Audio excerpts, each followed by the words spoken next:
Le processus amélioration climat des affaires connaît des avancées significatives avec les différentes réformes menées pour attirer plus d'investisseurs dans le pays. Le gouvernement de la République a tenu à faire cette communication à l'intention des partenaires et représentants des établissements et services publics de l'État. Axé sur 6 domaines, à savoir la création d'entreprises, le permis de construire, le raccordement à l'électricité, le paiement des taxes et impôts, l'accès au crédit et le commerce transfrontalier.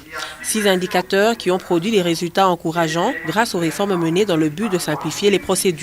Le président du comité de pilotage pour l'amélioration du climat des affaires et des investissements, Célestin Vunabandi, a rappelé la détermination du gouvernement à poursuivre avec les réformes pour parvenir à une réduction de la pauvreté par la création d'emplois.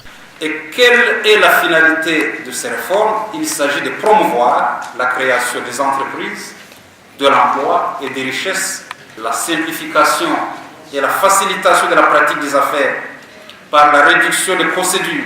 Pour sa part, Alexis Mangala, délégué principal du CPCAI, il a salué la contribution positive et constructive du secteur privé dans le ciblage, la mise en œuvre et le suivi et évaluation des réformes menées.